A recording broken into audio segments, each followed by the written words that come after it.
You're listening to Tell This Story. I'm Doug White, a veteran, retired law enforcement officer, and the author of Hiding in Plain Sight.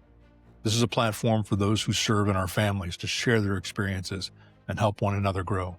This isn't therapy. It's truth, the tactics, and a way forward. It's an opportunity to become stronger than before, together. This episode is fueled by Polestar Coffee, veteran-owned and operated craft roasted coffee for people who live on the X. Use code THISSTORY at checkout for 10% off your order.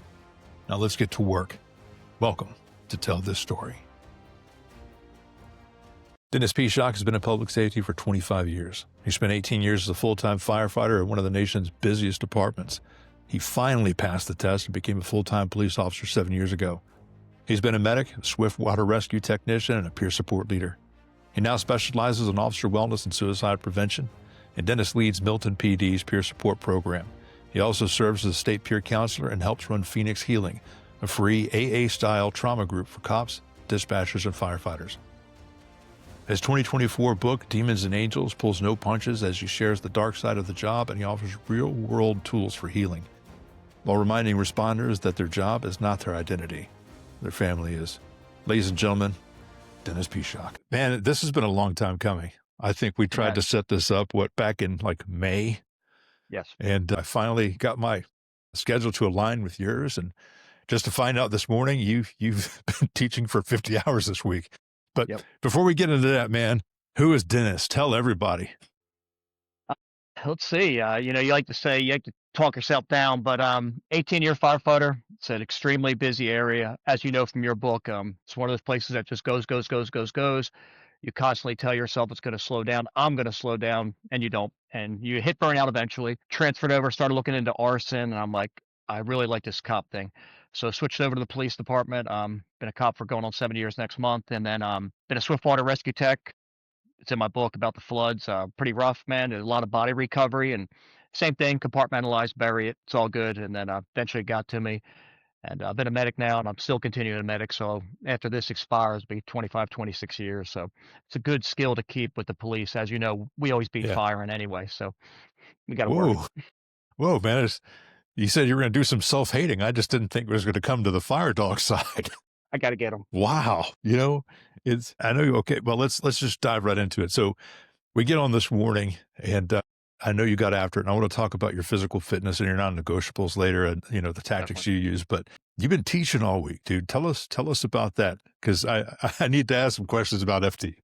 Sure, absolutely. Again, big into peer support, like mental health, like you, and we've been working for months, probably about 9 months now, and getting a contract for my city. We have a group. I don't know if you guys had it in yours. I had never heard of it till I came to my department right now, Milton. So they have a Milton MFRF, Milton First Responders Foundation. And they go around, they're civilians, and they love us and fire, and they get business loans, 501c3, and they donate to us. So basically, unbelievable. I've never heard and these guys told me about it 3 shifts in, and I was like, wow, like this, I've never heard anything like this. So they went out, I did all the research, got the contracts out, and we eventually hired a company called OneSource, and full-time trauma clinician, answers the phone. One step, you're in crisis, boom, we got it handled. Peer support team will help you out too. So this week was all getting it done and presenting it to the fire and police departments. And then I had my state, it's every 3 years, recertification class, which is 40 people just like us, man. And it gets raw, they hammer it out, and it's an awesome class, man. So that, and here we are now, and a day off with you. There's better ways to spend your day off, brother. I can't think of anything. So, my questioning shifted as you said that. So back in April, I went to the Second Alarm Foundation here. It's part of University of Central Florida. Well, they're backed by University of Central Florida's Restores program. And it was for firefighters. Now they branched out for first responders. And it was the first it's the first conference I believe I've ever been to as a participant. And it was the first conference I went to that was for mental health and mental fitness. So I didn't really know what to expect. I was going there to support friends, to see people. Eric Tung was actually a speaker there, so I got to work out with Eric Tung that morning and, share a beer and some pizza with him that night and watch him present. You showed him up, I hope. No, I showed up early because I was like, I can't let him beat me here. But we took a selfie together. It's a great guy, man. And anybody who's listening who doesn't listen to Blue Grit Radio or Blue Grit Wellness and follow him, get on it, because the guy is he is an absolute warm hug. I mean, just everything about him is as real as and sincere as it gets. He's just, anyway, great dude. But prior to him getting there, I attended the 2-day struggle well program through Boulder Crest. And I'd heard about Boulder Crest and wonderful things they did. Anybody who's spoken to or heard Travis Gribble knows his experience with Boulder Crest. But so I'm sitting in this room, and again, this is all firefighters. So we've got firefighters, clinicians, and then me, the cop. And I'm like, yeah, okay, I'm gonna have to slow down my speech a lot, use smaller words, crayons, all of the things. So Standard. basically, it's a bunch of awesome mustaches and me with my gray beard. So we start off in the morning. One of the guides is a police officer. The other guide is a fire medic. And this guy, Tim Adams, is the guide. He's in his mid-70s, got 50 years law enforcement experience, did some contracting in Afghanistan for the Afghan National Police. I mean, the dude has just done everything. And he starts off with, "This is my story." I'm like, bro, this is a Monday morning. I'm halfway through my cup of coffee. And then he looks to his right and says, "Okay, go ahead." Oh, shit, we're doing this. Yep. And, my book at the time was 5 months old, but I'm still even to this day, still trying to learn what all of that stuff is and Yep. and Processing. really work it out still, man. And I think it's, as John Kelly says, it's an ongoing everyday process, and you don't get better, you just recover quicker. So anyway, so I'm sitting there and it gets to me, and everybody in the room is trying to fight back the tears. And I'm like, all right, Doug, public speaking is your gig, bro. You can do this. Don't let your voice crack. More, my name is Doug. I'm like, oh, holy shit. But bro, Yep. anyway, the experience of being there with clinicians, peer support people, firefighters, and just to be there for that, about that, you open up the first thing in the morning, and buddy, let me tell you something, man. For the next 4 days, I've never had an experience where there's 400 people in a place, but everybody's waiting for an opportunity to pour into one another. I mean, it was an absolute flow state of awesomeness and healing and just, it was just a full body hug. So big proponent of peer support, even though I never experienced it while I was working. I see the magic of what they do now. So, yeah, man, I'm glad that you're doing that stuff. And I wish I hope for opportunities in the future to experience more of those things. Yeah, I don't know if you heard about First Responders Foundation. It's Sean Thomas's group. Eric Tong helped. Anyway, they do a bunch of things too, and they came around years back, and I got to go there too. And it's a couple days, and like you said, they come in honor guard, bagpipes, and bagpipes, man, they that triggers some shit from Yeah, it does funerals, for and a lot of people. it's rough, man. And they come in with that, and you're like, it's 8 a.m., man, and okay, here we go. It's like, oh, we're doing this.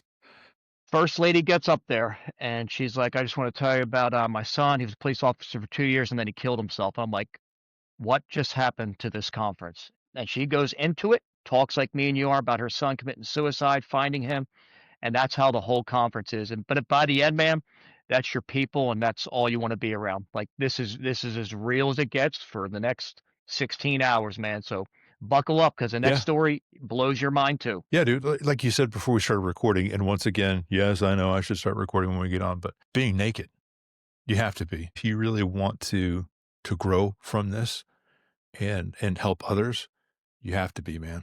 Yep. And it's not And I was easy. terrified. Yeah, no. And you did when I put my book out there, like, as soon as I published it, I was like, "I gotta pull this back," like, scared shitless, because I went raw and I went naked, and I was like, "Am I doing the right thing?" And then you start getting, like, emails and text messages from people saying, "Thank you for this." And then that's just mind blowing because you do it for one, and now you're up to 40, 100, and you're like, "I can't believe so many people are suffering and needed to hear this too." Yeah, you don't realize that so many people are suffering until that one person sends you the message and says, "I thought it was just me."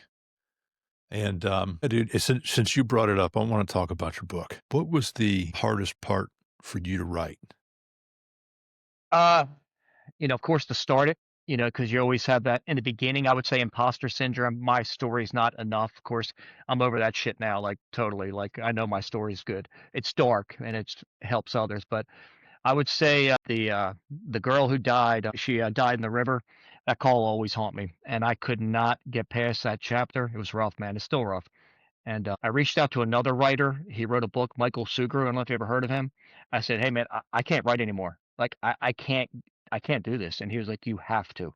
He's like, and I didn't expect him to respond. Never met him, read his book, and just reached out to him on Instagram. He responded right away, wrote me this huge thing. He's like, "You have to get your message out there, Dennis." I was like, "Holy shit." Like, I expected non-support because we talk about how we eat our own, and this guy was all about it. It's not about anything. And yeah, man, pushed through. Took a couple weeks to just get through that short chapter, man, because it was real, man.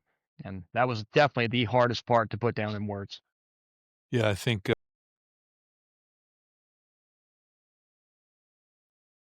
yeah, I experienced the same thing. There were things in my book that I wrote down that I had never put feelings to. And one of the calls I actually pushed away and didn't hit a keystroke for 6 weeks. I didn't reach out to anybody. But what was the moment when you were thinking about, "Hey, I'm gonna write a book," or, "Hey, now I have this manuscript.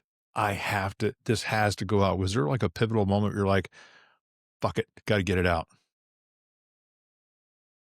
Trauma's funny, man. And your mind splits, and some of the shit we do, like, I wasn't sure if it happened, like if it was real.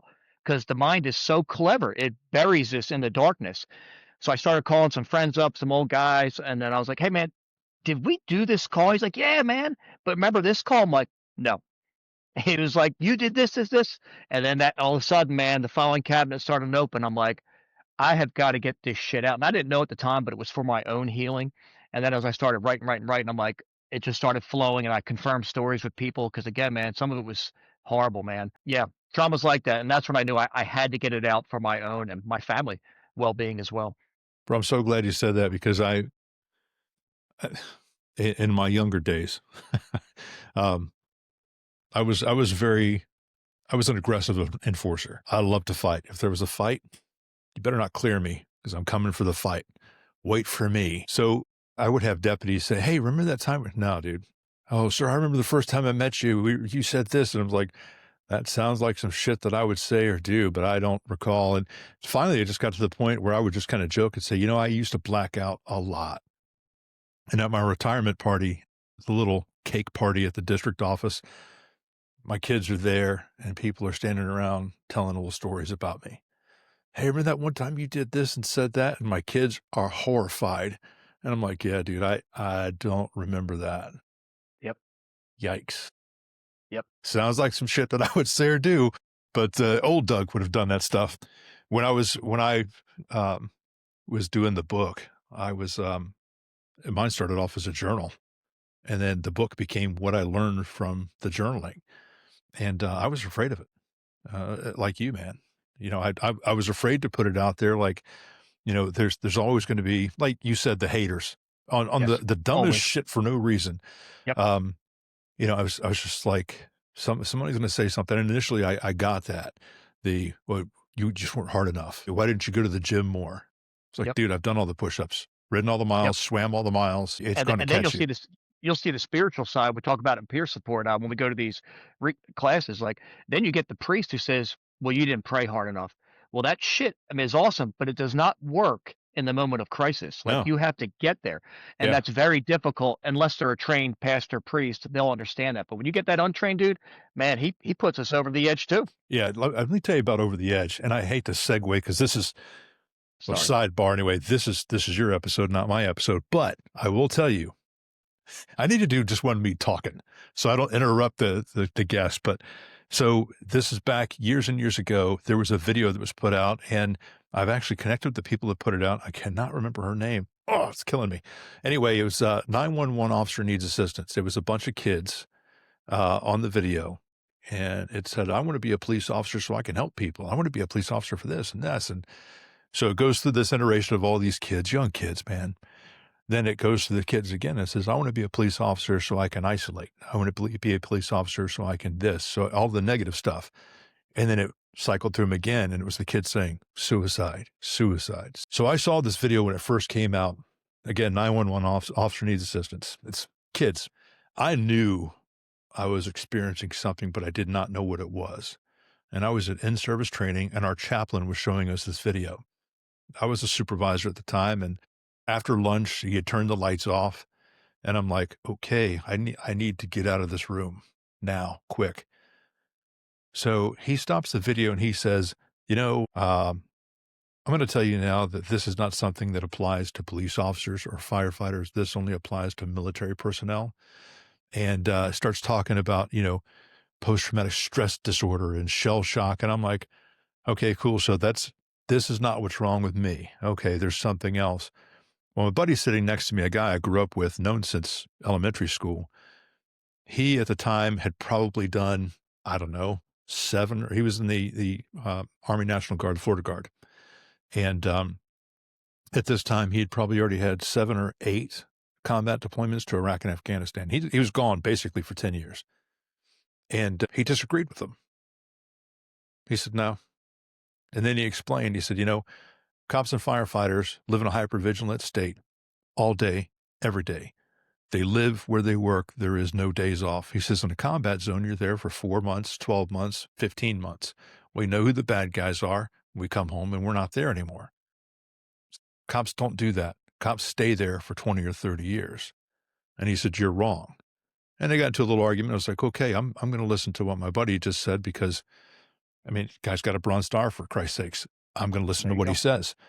So that's when I started thinking about it. But when you said that, you get a chaplain who's uninformed, or anybody who's uninformed, really, they're going to do more damage than good, because had my buddy not been sitting next to me and had the courage to pipe up in that room, who knows when I would have figured something out.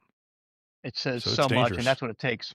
That guy who spoke, so many people just say, okay, let him talk and we'll do our thing. But then you got somebody like you who's like, I'm going to lose my shit.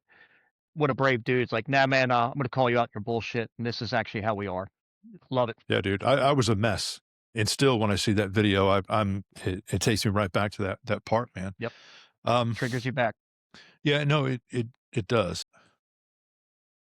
You know, is there another book in you? Maybe. You know, we talked about journalizing. I'm a huge journal too. And Mhm. my book started with emails. I would write an email, say if I was working, remember something, and send it back home. So that was my first starting of journaling. And journaling was about it too. And then I said book two. So I do have a folder there. And I think so. But after book one, I knew I was done for a while, like Yeah, emotionally yeah, drained. And it was too much of my family too. Like I'm good enough to catch myself now. And I'm like, I need at least probably a year or two off to fix myself, and then I'll be ready to. Because as you know, man, you got to go dark, man. You got to pull the demons back out, and it's rough. yeah, yeah. It is rough, man. And to that point, I want to tell anybody who's listening: if you are journaling, or if you're trying to figure out how to bring your story out of you and give it to somebody else, this is hard. I mean, you've heard me say it a dozen times. You've said it so many times. I would encourage anybody who feels like they should do that to do it. If you're thinking to yourself, I'm not an author, neither was I. Neither I'm was barely I. one now. I wrote a book, and as I told you, man, I've probably given away more copies than I've sold. And Exactly. Yep. it's not about that, man. It's about serving yourself, serving your family by getting it out of you. And then, I think that, and I know that Boulder Crest will back me up on this, but the biggest component to post-traumatic growth is service. And how are you going to use your story, your experiences, and your growth to serve others? And I think I was talking to my buddy Nick O'Kelly last night. He wrote the book Stigma. Um, and I said, it's a moral obligation to get this out to other people. You have to do it. It's the service component of this. Um, yeah, man. Now, peer support. You're the team leader for Milton PD support, and you're a state counselor. So, what does good peer support actually look like in the real world? Not in the brochure, but on the ground. What does that look like? I've Man, never used them, so I don't know. it's being readily available, of course. I've had a couple calls where guys were in crisis, basically about to kill themselves, and that is such an honorable call to have. It's a lot of pressure, man. It's heavy.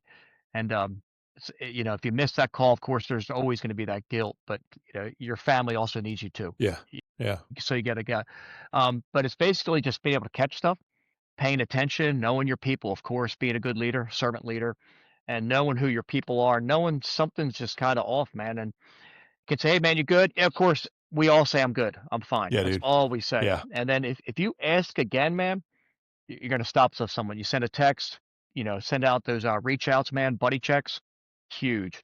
And then eventually you get like a word or something's off. Say, hey, man, I noticed this. You sent me an article. Are you good? Well, kind of like number three here. I'm like, okay. pick up that phone, make that phone call, and we just talk, man, and that's all it usually takes. That's what real peer support is, and, you have to have experience and maturity too, like, Yeah, you yeah. have to been through some shit. Like I said, people will see through you real fast, man, and sometimes, you just need some experience, it helps down the line. Yeah, I like what you said early on that check in with people and just be a good servant leader. As we know, the preventative maintenance is so much better Yes. if they know that you're worthy of trust before you show up as peer support guy. You don't have to bridge that gap. And as the questions, you good? Yeah, I'm fine. All good to go. Living the dream. We've all heard the same shit. So, I started telling people, well, you should probably ask a different question, something that doesn't require that reflexive answer. Like, hey, where's your heart today? What's on your heart today? Things that oh, wait a second, that's different than, hey, you good? Or a head nod in the hallway when you walk through. When you ask a police officer, "How's your family?" They're, like, mind blown. Mhm. Like, "What?" Because they wanna say, "How's the job today, man? Did you get an arrest? You get a stop?" When you ask them how their family is, they just look at you, and then they start talking like human beings, and, man, that's breaking the stigma right there, man. I wanna know about you. I don't care about this job. It's gonna be It gone. is. That's it. Tell me about you. It's great. You mentioned the episode that I did with Chris Luttrell, and the first thing you said was, "It's not about you," and that's awesome. That's Yep. exactly it, man. That is so cool. So now you've made officer suicide prevention. It's one of your core focuses, and from where you sit, and I don't want to be critical of any organization or anything like that. I really don't. But from where you sit, your perspective, what are we still getting wrong about this in our professions or in the disciplines? And what do we need to do to start differently now? It's Doug, man, it's a great question. So I had that research class yesterday. It's 8 hours. You get the head guy comes in. One of his final questions are, "What the hell is still going on here?" So, we have more treatment than ever, more medications, which is again, that's a whole different level. So that's somebody And else's then conversation. yes, it is. I'm not even gonna go there. I understand the use and the benefit. Not a fan for me. But anyway, Yep, same. But we went over it yesterday. We've had 14, 8 FD, 6 PD suicides in Georgia alone. my God. And guess how many people I've heard of? 1 to 2.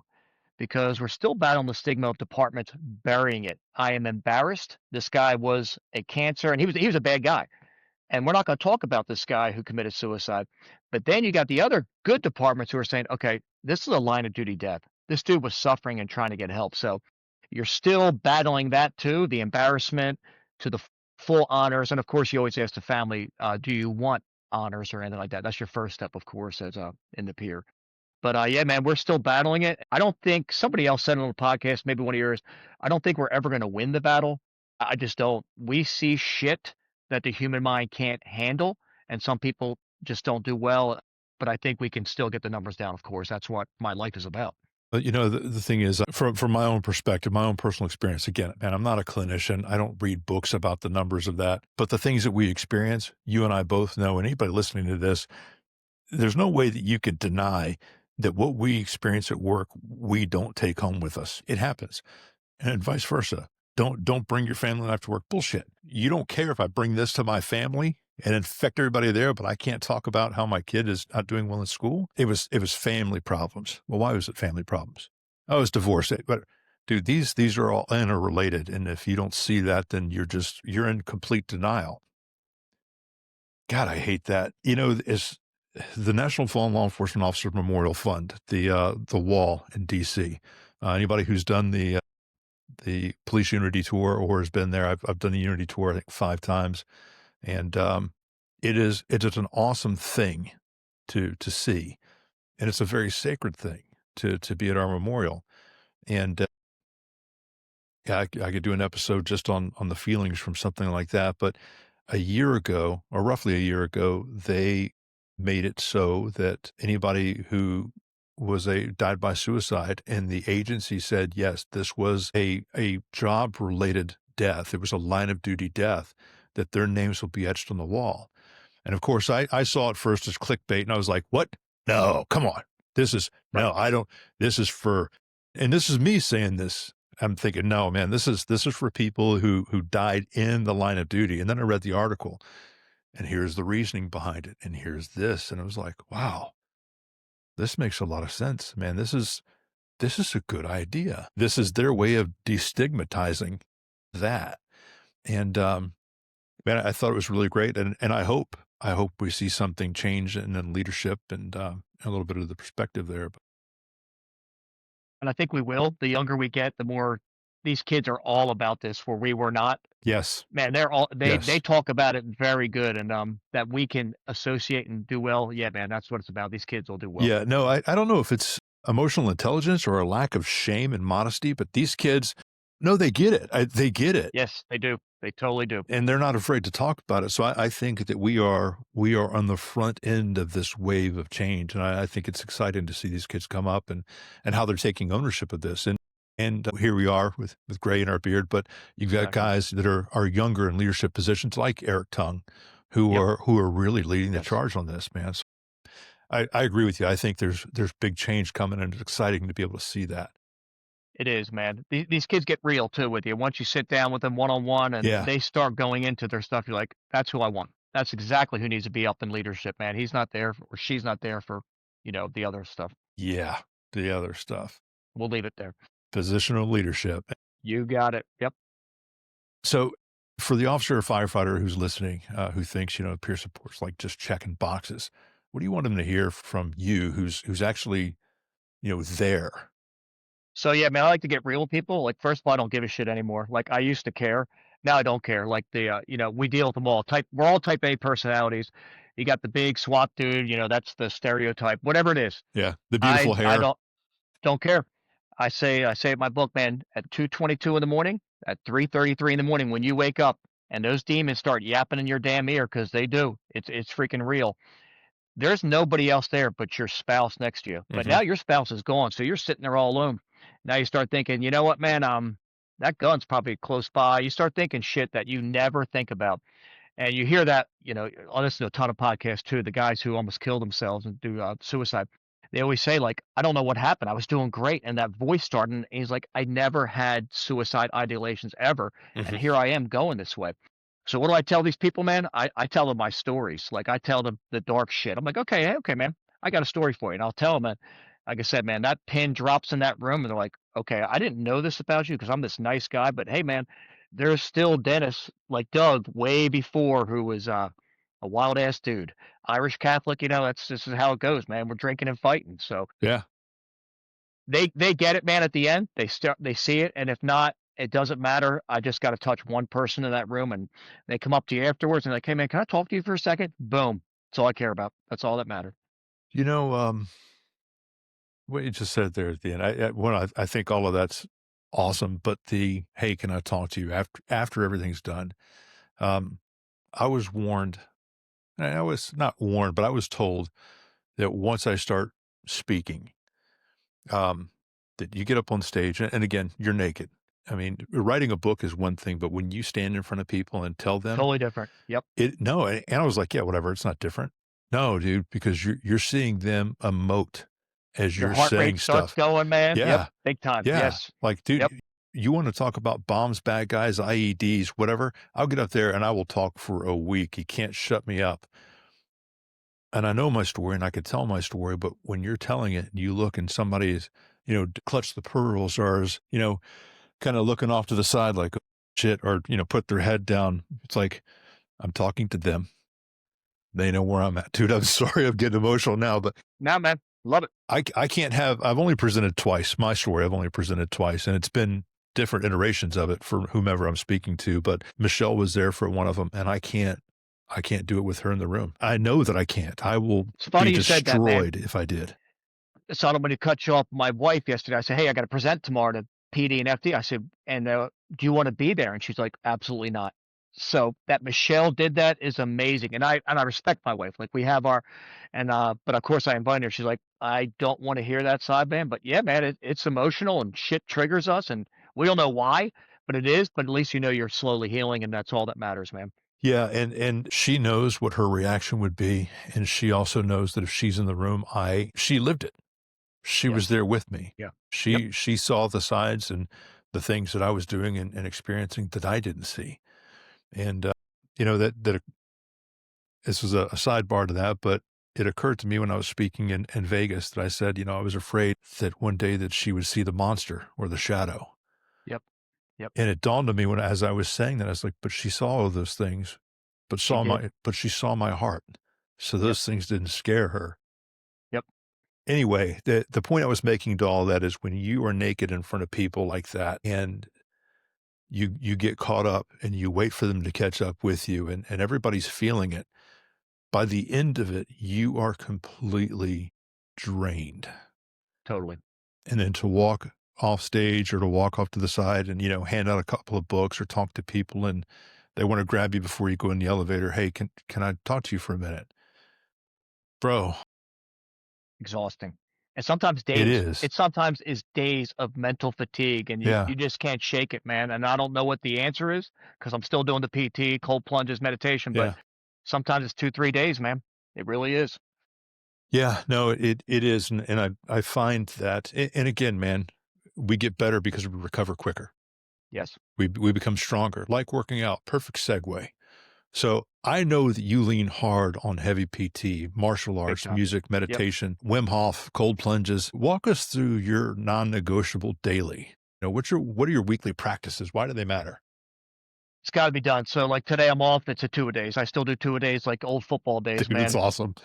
Got to. So it's non-negotiable. It's for my mental health. It's for my family's everything, man. So and it I sleep is an accessory. PT is a necessity. That's what I say, man. I got to give up sleep because I have to get these things done, man. So I'm big into hits. So I created this thing years ago, martial arts. It's based on 1984 Orwell's book, 2 Minutes Hate, where he just screams. So you do a 2 minute exercise, pick it, man, and it's balls to the wall. This is not a pace. Dude, hold And a one I've got minute to write this down. Keep Go talking. ahead. 2 minute So hate. again, I love two that. minutes tape. So you pick your exercise. It's 2 minutes of push-ups nonstop, 1 minute break.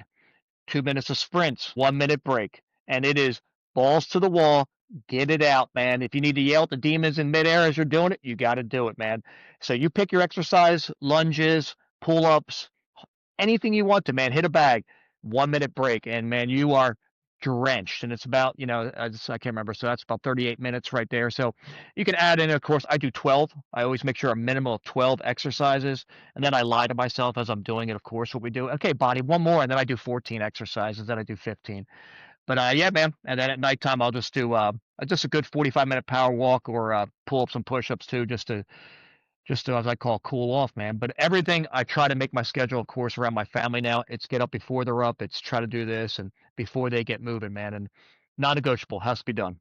Well, and I love every bit of that, dude. I'm writing stuff down, but Awesome, good. I listened to just a couple of days ago. I listened to your episode with Eric, and dude, just the stuff that you guys were going back and forth. And Eric said, "Yeah, man, you got a garage. It costs nothing to run up the hill or sprint. Back It's free 99." I was like, dude, write that down. It's free 99. I like free that. night. So I need to give the Tell This Story podcast disclaimer to anybody out there. Look, if you're a fat ass, if you're doing couch to 5K, I love you for it. Do not do 2 minute hates and go for 30 minutes and break yourself. Rhabdo is Correct. not an accessory. Yes. Before you do any of the stuff that this wild man does, consult with a doctor, maybe a priest, depending on the level of shape you're in. So ease Yeah, man. into this, folks, because as we get older, we don't heal as quick and we forget we're No, not we 25 don't. anymore. So I love what he's Correct. saying. But yeah, Okay. man, you find out when you 2 minutes of straight push-ups and straight pull-ups, you find out how strong you are real fast. Oh, I'm going to tell you 30, right 45. now, not happening. 58 seconds, it's going to happen. Okay. I will rest in the up position, but it ain't going to be 2 minutes of hate. It'll be, Don't, I just don't drop. it'll be a minute of I really didn't like that, and I'll work into 2 minutes of hate. I want to hear you back in a week or two when you try one of these routines. I definitely want to hear. Yeah. So I'll tell you now. So Rhabdo's a bitch, and that really sucked. That's what it's going to be. So yeah, man, that's the physical side, and the mental side is definitely Wim Hof breathing and box breathing. Just picked it up in the job on the domestic, or you got shots fired going to the call. Man, your heart rate goes, and then you hear an officer maybe needs help, man, and it's tough. So I figured out, sometimes the box breathing didn't work for me. It was too long, 4, 4, 4, 4. So I was going 2, 2, 2, 2, or I think it's a Dr. Huberman. The one is 2 inhales, 1 exhale. It says, Yeah. and that Yeah. just that really works to settle, and that's what we need as we're about to rock and roll, man. And that's just the spiritual side and the mental side of the other part. No, and it works, man. Box breathing. I tell my son, when he starts getting amped up and, oh, and so and so did this. I'm like, whoa, stop, breathe, let's breathe. And I used to find myself, my sleep has gotten better, but in the days before, it hasn't been. So I would, the whole counting sheep, I would box breathe, and actually, just box breathe. And dude, that stuff works, man. And people don't understand that the tools to heal ourselves and to help ourselves are already within us. A.K. DeZanti just released another book, 99. It's practical tips on how to basically settle yourself. It's a co-companion or a pocket guide to beat the burnout that she put I out. just read Beat the Burnout. I was just looking at it. It's That's awesome. fantastic Was. book. And Yep. she's good people, dude. Yeah. She's the realest deal. But anyway, she says that the things that are squeezing your arm, tapping your chest, box breathing, the tools to calm us are within us. We just need to be aware of that. So I want to talk about meditation. Definitely. Talked about the SWAT guys, and I don't want to crap on SWAT guys because, they I got love great them. hair. They're brave, blah, blah, Absolutely. blah. They're not bomb techs, but whatever. They're SWAT guys, so they're cool. For that type A plus who hears meditation or even yoga, they roll their eyes like, whatever, man. Nobody asked me, hey, bro, how much meditation do you do? How much do you squat? How much do you bench and deadlift? What do you You got say to that guy or gal who is resistant about meditation? Man, it's the same thing. I just don't care. Like if you don't want to hear that message, it's just not for you. That's it. The art of not giving a you know what, it really carries you far. Definitely starting I think writing the book really helped me not care is you care of course, but you just don't care. I think box breathing, it's funny, you talk about well, let's go over some Navy SEALs, Eddie Penny and DJ Shipley and those guys. All of them. Just so you're gonna say that these guys who do this are a bunch of losers and weak. These are killers. These guys are maniacs, and these guys are healing too. And I like to listen to these guys talk too. And they're all about they'll call anybody out. So you're gonna tell this guy because your SWAT team's more badass than this SEAL Team 6 guy. Hey man, I think you got a small problem here. But hey man, Yeah. that's just you No. and you do your thing. Yep. Or you could just simply say, okay, I get it. You're too cool for physiology. So yeah, What life you on right now too? Let me know. you Hmm. know, it's funny, man. You're absolutely right. So if you ever feel yourself spinning up, and we've talked about this, Yep. man, we're gonna have bad Definitely. days. We're gonna have bad Yep. weeks. Yep. Healing is not linear. In fact, I again on the phone with my buddy Nick O'Kelly last night. It's just, bro, I've been in a way, and I've had moments during the days where I've just been in a way. I needed somebody to check me, and so if you feel yourself spinning up, like having a bad week or even a bad call, because you're still working, man, Yep. Absolutely, maybe man. some of the old stuff, some of the demons coming back. What are the Big time. first signs that you're slipping? And what do you do to interrupt that?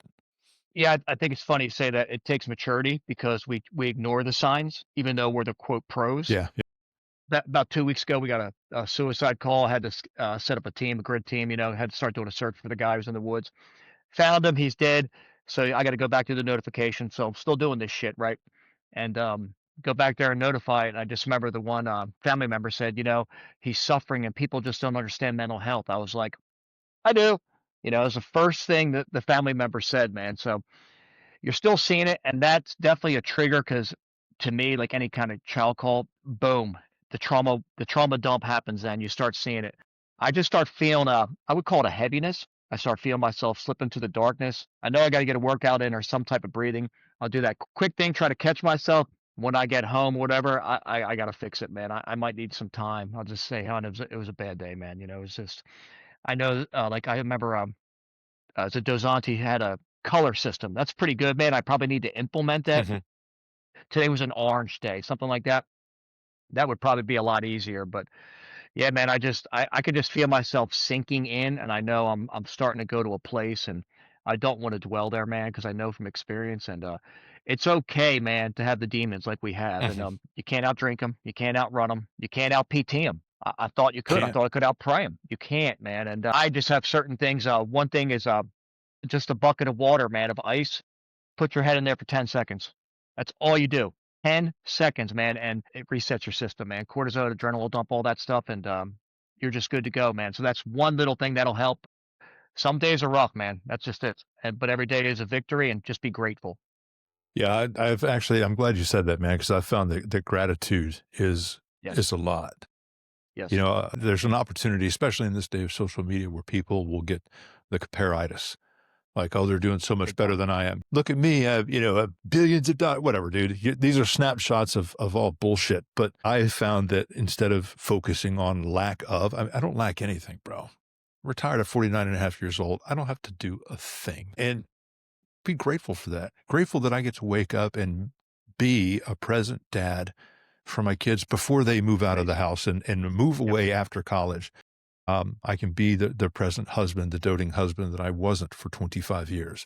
You know, be grateful for the things that we can do. And I see so many people sink into the I don't have or I can't or I wish I had more of this. Like, bro, no, you're looking at this through the wrong lens, man.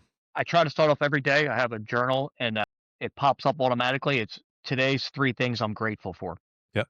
It's the first Game thing. changer, man. And I try to change it up. Today was like, my anniversary. Next is you for my podcast, and third is like my dogs, man. And then you write a Stop it. nice page about each. I'm dead serious, Stop it. man. I made the list before the dogs.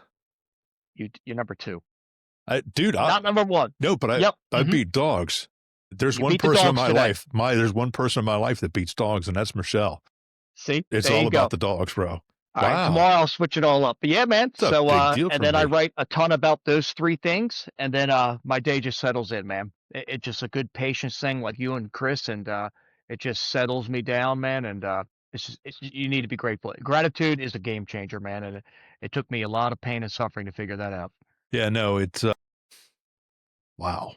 So I want to talk about this because you and I mentioned, or you mentioned this before we started recording, that being married. Now that today is your anniversary. This is 27 It years. is. Now this is Yes, this is sir. gonna be in our new year. This will be a 2026 episode, but it's December 5th for those of you who like, wait a second, they don't do this live? Yeah, no, we don't do this live. So 27 years, bro. How has that been? How did you do that? What was the magic that made that It's happen? funny. It's awesome. So my first fire station, again, old school, 2001. There's 5 of us. 4 of them are divorced, telling me every day, "Well, you're gonna get divorced." Literally, I'm hearing this, and I start thinking like, maybe she's not the right person. I'm like, what the hell is going on at this place? So, suicide. I'm sorry, it's not divorce rate. We found out years later was about 75% in the department. Totally okay, totally accepted. And I mentioned that last night when I was giving my presentation at the end. Like, drop this bullshit of 75% is okay. Like, no, I want you married. I want my wife here. She's not there, but I want her to present with me. This is how you hold a strong relationship. And it's all communication, man. You talked about when you're not present and when we're an asshole, basically, is the bottom line is. I had a horrible call. Yeah, I come home, I explode. I'm yelling at the kids. I don't know what's going on either because this is just how people need to figure yeah, it out. This is yeah. my job, and yeah, man, and they still love us, Doug. They didn't ask for all this shit. We brought it all home, and they still saw the demon. They still saw that bad side, and they still love us. And you got to tell them that, man. You have to. That's how I do it, man. This is a spinoff to 5 different episodes here, buddy. Heavy, man. It's heavy. No, it is, and I finally realized it about 9 months after I retired. Michelle and I went to a concert, and she was driving, no traffic, nothing bad going on or anything like that. It was a Christian artist that she liked. It was at a mega church. They had mags out front. I mean, dude, it's the safest place that you can go. Nobody's looking to start a fight. You're not going to smell weed. I mean, it's a concert. You're going to go listen to some music. And we pulled up to the intersection. We had the red, so we're sitting there, and I'm looking at this intersection, and it's an area that I used to work. And I think to myself, I have been to a shooting, a stabbing, a fist fight, or a robbery at least once on each of these 4 corners. And I started getting wound up, and I didn't know what was happening. It was like, okay, my body's ready for a fight. For me, there was no fight or flight. It was fight or fight. That was Yep. it. You know, Right. my default was aggression, rage, and let's get down. Now is the time. So I'm looking on the four corners. I'm scanning. I am amped up, bro. Ready. We pull into the parking lot. I'm like, man, I've been in knockdown, drag out fights in this parking lot. It's like, where is it? How am I missing the threat? Where's the threat? Where's the threat? And Michelle sees this and she says, are you okay? She felt me amping up Awesome. and she says, are you okay? And I look at her and I said, no. And Dennis, I started to cry Awesome. because it dawned on me that this was my body's response to being in this position. And what dawned on me was even 9 months Yeah. separated, I was like, my God, this was the state my body has been in for 30 years. This to me was normal. I would have this physiological reaction every day I was at work, every day I drove through there. But Every because day. I didn't have it for so long, it was unfamiliar to me. And that's what scared me. Not that I missed a threat or there was a threat. It was, my God, I'd lived like this for 30 years. And she lived like that for 30 years. That's the So point that got me. I'm gonna have to tamp down the volume on that because I screamed. But dude, that's really what got me. So that's what gets you. to your point that they're along for the ride, we do these things. We volunteer for the extra shifts. We join the bomb team. We do call outs. We join SWAT. We do all of these things extra because we think that we're helping our family. We're serving ourselves because if we were helping our families, we would ask them, hey, is it okay if I try out for SWAT? Hey, can I pick up this extra job? It'll help out with Christmas. We don't ask them things. And because of that, I think for them, the trauma is deeper because there is no locus of control. It's like being the passenger in a car. Like I'm driving a car, there's a near miss, and I get the little tinglies on my face. Whoa, that was close. And we're Right. fine.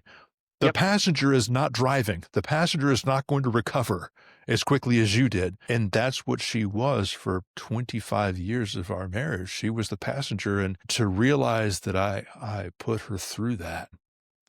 And she's still there.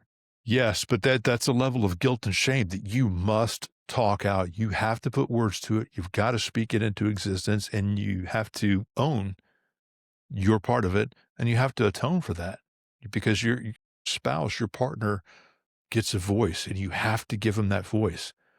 And to that, like you said, for culturally competent counseling, mine held my hand at an altar more than 25 years ago. She became my person. My culturally competent counselor sits 18 inches away from me every night on the couch, holds my hand when we walk the block in the evening. Um, yeah, so I Not your coworkers, man. no, absolutely not, bro. Because guess what? They don't give a shit. And oh, we're brothers, we're family. No, dude, we're coworkers at best. You can call it That's the right. brotherhood, the sisterhood. It ain't that because they're not Right. calling you. Nope. Um, yeah. So to that segue, that was my long segue into a very simple family focused thing. But, you've watched your family and friends, you've talked about the divorce rate, you've watched them fall apart for years. I mean, what were some of the patterns you saw over and over again in the guys and gals that they don't make the changes in time? What do you see there? Definitely. And here's something nobody talks about. You start hearing it, lack of sexual activity. And this is what leads to infidelity. And people don't want to talk about this in our profession. It's freaking massive, man. You're about to really get me wound up here, bro. Go Let's ahead. go. Here we go. I got to So, stretch. you start saying like, well, my wife doesn't understand. Well, you're on overtime again, and you expect her to get home and just be ready to rock and roll. And you picked up your 15th, 34, we call it, part-time job, whatever it is. You're not home. Now you're checking out the nurse. We know cops, nurses, firemen, and nurses, right? That's what they're starting to look at, the teachers, and all of a sudden, man, this guy's happy again. You're like, man, what happened with this dude? Well, he's having an affair. He's having an affair. She's having an affair. So I think it definitely starts. What I've seen is they bitch a lot, which you don't ever do, of course, about their spouses all the time. It's like, this is your wife? Like, this is so disrespectful, man. You don't say that shit. Even if you're having bad times, you leave it at home. That's just it, man. And you start seeing it, then you see the affairs, then you see their entire life falls apart. Then you see the drinking even heavily because they got guilt, but they're hiding it. Of course, I'm living the dual life, man. I got it all. And then yeah, man, we could go into a lot, and it usually ends up in a DUI, a demotion, and probably a firing. Yeah, if it's not, if at any point you don't break that cycle, that's the train. That's where it ends. Um, I'm going to go all the way back to the very beginning of that when you said lack of intimate connection. So I want to say it was Brene Brown that was speaking to that there's no physical affection, and they don't find me attractive, or they don't do this or don't do that, and she posed the question, "What are you doing?" And please don't quote me on Brene. I believe it was Brene. Somebody's going to fight. That wasn't Brene Brown. That was Mel Right. Robbins or somebody else. Right. Okay, Right. sorry. Anyway, the message is this: what was it that you were doing to make them feel safe, to be intimate with you, to communicate with you, to be your partner? What did you do to provide that atmosphere or to be that person for them? Because let me tell you something, if you're coming home like an asshole, like you're the only person that had a bad day, Yep. these things are going to Done too. happen. For Yep. those of you who are not watching the video, I just pointed to myself. When we come home and their whole family is walking on eggshells around us because they don't know what version Yeah. of daddy or husband they're going to get that day, it's you. That's the answer. Why is my wife or why is my husband not being intimate with me? It's you. Start with you. That's the one thing that you can fix is you. To start there, what is it that you're doing to provide that atmosphere to make them feel safe, to want to be intimate with you, to want to speak to you? And once I figured that out, things changed, man. And Everything changes. it really Again, we go does. back to gratitude and gratefulness. Yeah. Does she care that you shot a 300, that you arrested 2 drug dealers today? She doesn't give 2 shits No. at all. She cares. No. Your wife, I know, wants just peace and unity, and she wants everyone happy in that household. That's what a good woman does. And a She makes a partner that's great. helping her work towards those things, not pulling the opposite Absolutely. direction. Correct. It's all us. It's me being the jackass. That's Oh, yeah. all it Yeah. is. Yeah. And once Yeah. you figure it out and you're grateful and you tell them, you verbalize, you hold hands, you kiss. That's it, man. And those little things add up to the big things, man. And it's all about us. It's dropping our ego and finding gratitude. Exactly. Yeah. You're not the only game in town, dude. Oh, I had a bad day. Okay. Well, I was home with 2 kids with the flu and I still had to work from home. Yep. Is there anything I Correct. could do for you, sweetheart? Right. Yikes. Exactly. Yikes. You But know, again, it just takes introspection, man. no, it does. And somebody saying, hey, bro, you're going down the wrong road here. Sometimes it takes a mentor to pull you aside. Hey, I've noticed you're drinking. I can Yep. smell you when you come to work. You You're got it. saying things about your spouse that you've never said before, dude. What's going on? Sometimes it's going to take somebody to have that hard conversation. Still see, of course, people who think, but yeah, man, I think this younger generation does well in that regard. It takes them longer to get married, but I still think that they are much better 50-50 instead of us being 80-20 job play. How am I making her feel safe? Well, I can damn shoot and I can fight. Well, your wife, Cool. yes, Well, that's important. you're not shopping in Beirut. I'm going to go to Publix in Beirut. Oh, come on, bro. And it's important, of course, because a man needs to be a defender, right? You got to be able to defend your household. Absolutely, man. Yep. Absolutely. But did you hug her today? Did you make her feel safe with a hug and make her just, that's all it takes, man. Yes, there's going to be more hug opportunities than cul-de-sac shootout opportunities. I could promise you. Yeah, I haven't had any recently. It's funny you said that. 0. No, So, yep. just need to move to a shittier neighborhood, I guess. Anyway, dude, I like you said the 80-20 thing, and I mentioned this before on a recent show that marriages aren't 50-50 because if you're not always pulling your share, man.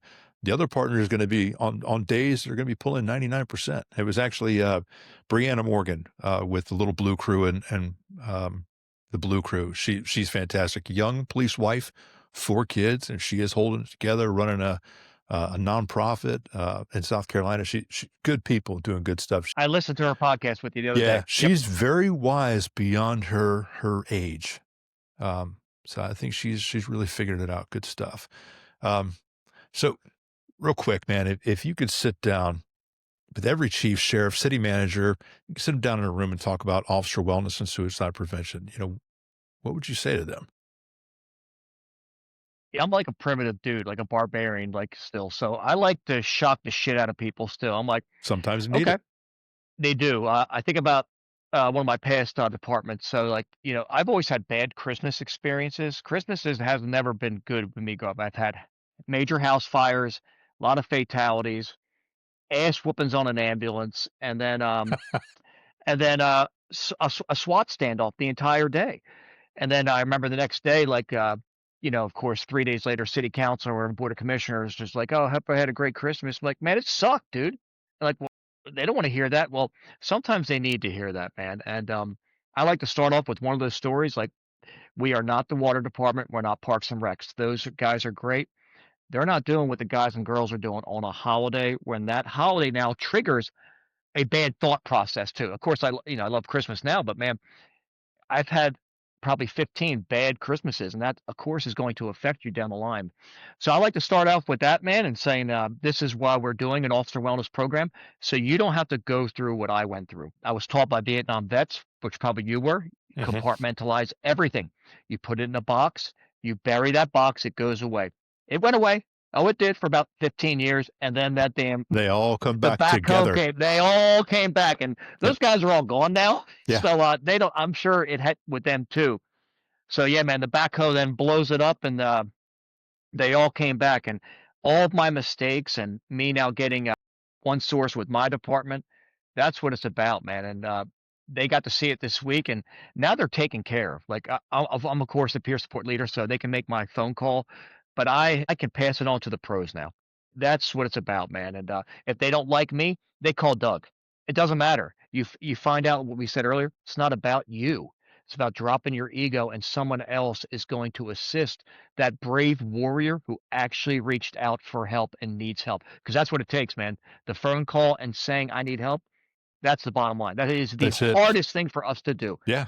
So that's what I start with, man. But I usually give them an attention getter, one of my crazy ass stories, and then drop that pin, man, and they're ready to go then. And then you get the audience, and then you tell, and then they're usually right on board, man. We just got a great people, man. We do. They just got to hear the real side first. Yeah. Yeah. And I'm sorry I laughed when you said ambulance fight because there's they can't get away from you. I'm gonna have to take that out because that's kind of shitty. Where you going, bitch? We in a box. We are in a box. You're going We nowhere. are. That's exactly right. Yep. So that's what I would do. Yeah. Yeah. You can't get it on body camera if you're on top of them. But anyway, That's exactly right. I'm an awful person.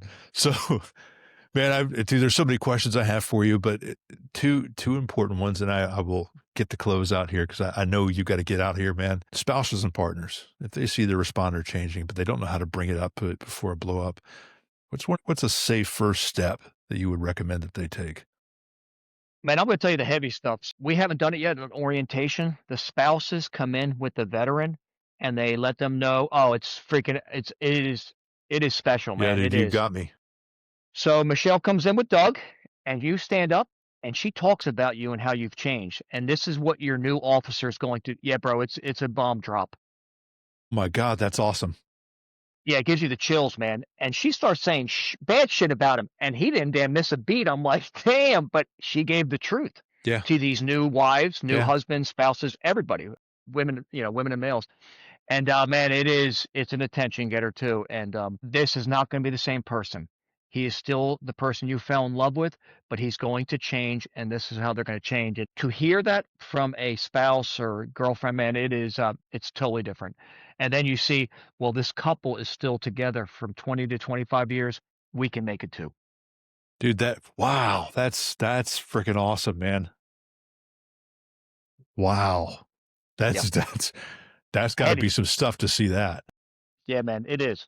And you Yikes. have to be, and me and you drop the ego, but you better be, you also talk about it, of course, first. She's going to drop some damn bombs on you and the shit that you pulled at home when you were the jackass. And that dude didn't miss a beat. I was like, damn, that dude's strong too. So it's pretty cool to see, man. It is. You know, it's funny that Michelle and I, on Saturdays and Sunday mornings, we wake up early and we'll sit out back and have coffee and enjoy the squirrels and the birds at the bird feeders. And we have conversations, and we've had conversations that we had never had before since I started getting better. And again, if you've not read my book, it was Michelle.